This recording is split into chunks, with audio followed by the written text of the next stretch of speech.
et professionnels des médias. C'est avec un plaisir inégalé que nous vous retrouvons cet après-midi dans le combat que nous menons pour la vérité des urnes, afin de démontrer le caractère unique et partisan du processus électoral qui a conduit la gouvernance électorale à désigner Faure Gnassingbé vainqueur provisoire du scrutin du 22 février 2020, au mépris de la volonté populaire exprimée dans les urnes. Nous tenons à rappeler que le jour de cette forfaiture, le dimanche 23 février 2020, tard dans la nuit, la CENI a convié les représentants de tous les candidats et a pris soigneusement soin d'ignorer de convier M. Gérard Diossou, celui du MPDD. Peut-être craignait-elle les réactions de ce dernier face au vol et la casse électorale du siècle qu'elle mijotait. Mesdames et messieurs, la CENI a commis un crime, un complot contre le peuple togolais, un complot contre la nation. Et en cela, elle est impardonnable, car en se rendant complice de ceux qui veulent mourir au pouvoir, elle confisque ainsi l'avenir des millions de jeunes qui veulent s'émanciper et définir leur trajectoire de vie. Elle envoie dans le monde des ténèbres des millions de Togolais que les politiques publiques déclinées par le régime sortant confinent en enfer sur le sol de nos aïeux.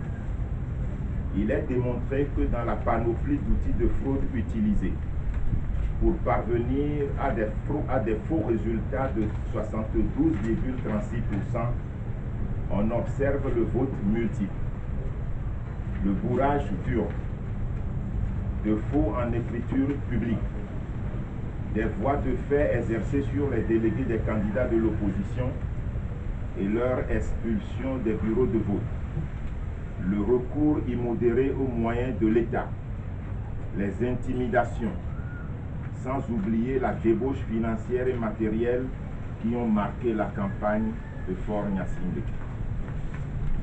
Au nom de quel principe la CENI peut-elle commander auprès d'un imprimeur accrédité des bulletins de vote prévotés en faveur du candidat sortant?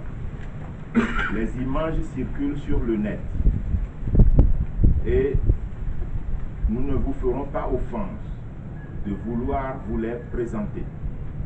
L'imprimeur mérite d'être poursuivi comme acteur de perversion des résultats électoraux sur territoire étranger. Les détournements des électeurs inscrits au profit du candidat sortant sont légion, sans oublier des attributions de 0 suffrage aux candidats de l'opposition dans plusieurs CRV, une banalité, sans oublier des PV vierges pour l'opposition. Les témoignages qui nous parviennent des profondeurs de notre pays sont effrayants sur la nature des dérives et des irrégularités du scrutin, qui sont proportionnelles à la volonté farouche de ceux qui sont vomis, mais qui veulent se maintenir au pouvoir.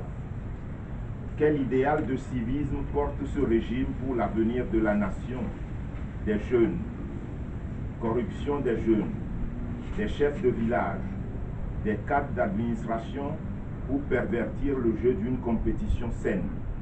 Et pendant ce temps, les candidats de l'opposition sont privés des moyens légaux de financement que leur confère la loi. C'est au regard de tout ce qui précède que le MPDD exige la publication des résultats bureau de vote par bureau de vote.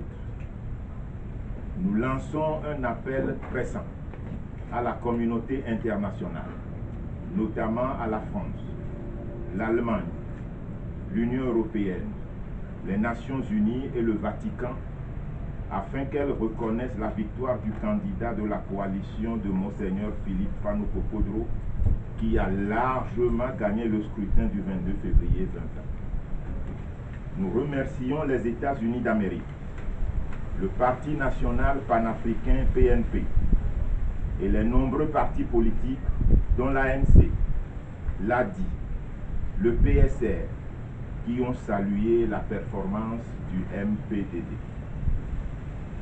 Nous remercions la conférence épiscopale pour sa récente sortie qui exige la vérité des choses. Togolais debout pour réclamer et exiger ta victoire, claire et sans embâche. Je vous remercie.